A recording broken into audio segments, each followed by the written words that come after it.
Hello and नमस्कार। मैं doctor कंचन Singh Bharat homeopathy में आप सभी का स्वागत करती हूँ और आशा करती हूँ कि आप सभी अच्छे और स्वस्थ होंगे। आज के इस वीडियो में मैं आप सभी से बात करने वाली हूँ कि क्या एक क्रॉनिक किडनी डिजीज का पेशेंट चाय पी सकते हैं या नहीं पी सकते हैं। तो चलिए वीडियो को स्टार्ट करते हैं। जब भी कोई भी क्रॉनिक किडनी डिजीज का पेशेंट भारत होम्योपैथी में आता है, हम उनको अपनी पर्सनलाइज्ड डाइट चार्ट प्रोवाइड करते हैं और डाइट चार्ट में मैंने साफ साफ लिखा हुआ है कि किडनी फेलियर पेशेंट को चाय अधिक मात्रा में नहीं पीना है।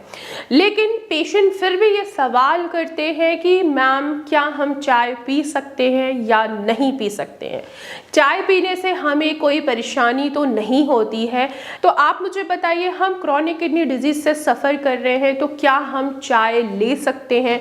तो आज जो मैं आपके टॉपिक पे बात करने वाली हूँ, क्या एक क्रॉनिक किडनी डिजीज का पेशेंट चाय का सेवन कर सकते हैं या नहीं कर सकते हैं। आइए सबसे पहले हम बात कर लेते हैं, समझ लेते हैं कि आखिर किडनियों का काम क्या है। मैंने आपको अपनी हर वीडियो में समझाया हुआ है कि किडनी का काम है हमारे ब्लड को फिल्टर करना। हमारे शरीर में मौजूद जितने भी विषैले पदार्थ हैं, किडनी उनको फिल्टर करके यूरिन के जरिए बाहर निकाल देती है और साथ ही साथ जो एसिड है उनको भी वो बैलेंस करती है, इलेक्ट्रोलाइट्स को भी वो बैलेंस करके चलती है। लेकिन अगर आपकी किडनी की फंक्शनिंग डिस्टर्ब हो रही है हाई ब्लड प्रेशर की वजह से, शुगर की वजह से या बहुत सारे ऐसे फैक्टर हैं जिनके वजह से किडनी की फंक्शनिंग डिस्टर्ब होती है और आपको रिजल्ट देखने को ये मिलता है कि आपका क्रेटिनिन बढ़ रहा है, आपका यूरिया बढ़ रहा है और साथ ही साथ आपका जो बाइकार्बोनेट का लेवल है वो कम हुआ है। बाइकार्बोनेट लेवल ये आपको दर्शाता है कि मेटाबॉलिक एसिडोसिस हो रही है। अब इसके पीछे का कारण क्या है?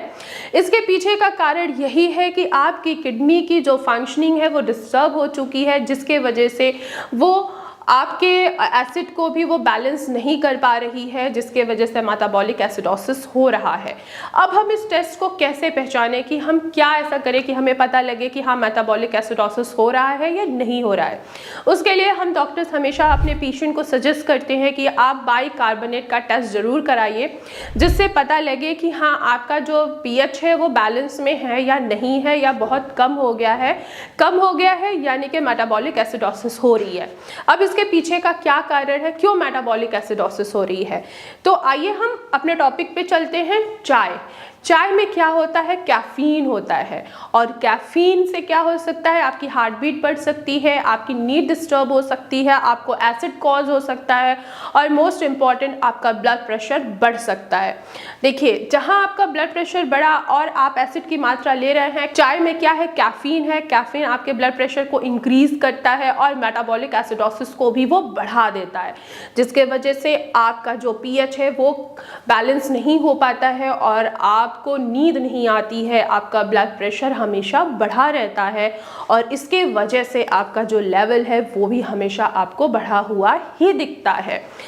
अक्सर पेशेंट आते हैं ओपीडी में, देखते हैं कि हाँ हमने 1 महीने पहले दवाइयाँ खाई थी कहीं और से या हमारे यहाँ से भी खाई हैं, तो उनके लेवल्स बैलेंस में चल रहे हैं या कुछ लेवल्स कम हुए हैं। लेकिन जब वो अधिक मात्रा में चाय लेना स्टार्ट कर देते हैं तो मेटाबॉलिक एसिडोसिस की वजह से उनका क्रेटिनिन फ्लक्चुएट हो जाता है, उनका बाइकार्बोनेट का लेवल कम हो जाता है और यूरिया भी फ्लक्चुएट हो जाता है, जिसके वजह से मैं हमेशा अपने पेशेंट को सजेस्ट करती हूँ कि चाय लीजिए लेकिन कम मात्रा में लीजिए। एटलीस्ट पूरे दिन में 3 से 4 कप चाय बिल्कुल मत लीजिए। 1 कप सुबह अगर आप ले रहे हैं तो वो इनफ है आपके लिए। दूसरा रीज़न अगर देखा जाए तो चाय में क्या पाया जाता है? ऑक्सलेट पाया जाता है।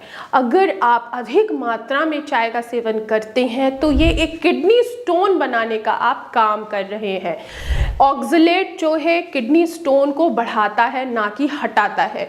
तो अगर अधिक मात्रा में आप चाय ले रहे हैं और आप किडनी स्टोन से सफ़र कर रहे हैं तो आपकी किडनी में बार बार स्टोन बनेगा और जो स्टोन ऑलरेडी बना हुआ है उसकी साइज भी इंक्रीज हो सकता है और उसके वजह से ऑब्स्ट्रक्शन कॉज होगा, किडनी की फंक्शनिंग डिस्टर्ब होगी और जो एंड हमें निकल के मिलता है वो होता है आपका क्रेटिनिन का बढ़ा होना, यूरिया का बढ़ा होना। तो चाय हम इसलिए भी मना करते हैं, एक कैफीन के वजह से, दूसरा ऑक्सलेट के वजह से।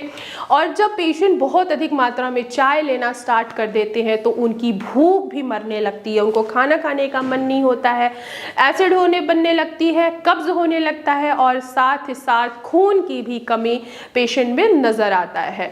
तो मेरे अकॉर्डिंग तो मैं अपने हर सीकेडी के पेशेंट को चाय पीने से मना करती हूँ। आप चाय लीजिए लेकिन कम मात्रा में लीजिए। सुबह की चाय आप ले सकते हैं, लेकिन अगर आप पूरे दिन में 3 to 4 कप चाय ले रहे हैं तो वो आप अपनी किडनी को ठीक करने के बजाय और भी ज़्यादा खराब कर रहे हैं। तो यही कुछ रीजंस होते हैं जिसके वजह से मैं अपने पेशेंट्स को मना करती हूँ कि आपको चाय नहीं लेना है। एक और मोस्ट इम्पॉर्टेंट रीज़न है, वो है पोटेशियम का बढ़ना, क्योंकि चाय में पोटेशियम भी पाया जाता है। तो अगर आपका पोटेशियम बढ़ रहा है तो वो सीधे आपको हार्ट अटैक भी दिला सकता है। क्यों? क्योंकि पोटेशियम अगर आपका बढ़ेगा तो आपके हार्ट पर प्रेशर आएगा, और इसीलिए मैं अपने पेशेंट्स को मना करती हूँ कि आप चाय ना पिएं तो बेहतर है, जो आपके किडनी के फंक्शनिंग को क्या कर रहा है, बढ़ाने के बजाय और भी ज़्यादा खराब कर रहा है। तो ध्यान रखिए, अगर आप क्रॉनिक किडनी डिजीज़ के पेशेंट हैं, क्रॉनिक किडनी डिजीज़ से आप सफ़र कर रहे हैं, तो आपको चाय नहीं पीना है। इसके जगह आप काढ़े का इस्तेमाल कर सकते हैं। 1 कप पानी लीजिए, उसमें 2 तुलसी के पत्ते, 2 लौंग, 2 काली मिर्च और छोटा सा टुकड़ा आप अदरक का डाल के उनको अच्छे से बॉईल कीजिए। इतना बॉईल कीजिए कि जो आपने पानी 1 कप लिया था वो आधा कप हो जाए। फिर उसके बाद आप उसको सिप सिप करके पी सकते हैं। एक तो ये आपके इम्यूनिटी को बूस्ट करेगा। इसमें आप जो भी इंग्रेडिएंट्स डाल रहे हैं इसमें सब एंटीऑक्सीडेंट होता है, एंटी इंफ्लेमेटरी प्रॉपर्टीज होती है, जो लीवर पे आए हुए इन्फ्लामेशन को और सूजन को कम करने में आपकी मदद करते हैं। तो क्रॉनिक किडनी डिजीज से अगर आप सफ़र कर रहे हैं तो आपको चाय नहीं पीना चाहिए। तो आज की वीडियो में बस इतना ही, फिर मैं मिलूंगी नेक्स्ट वीडियो में। तब तक के लिए धन्यवाद।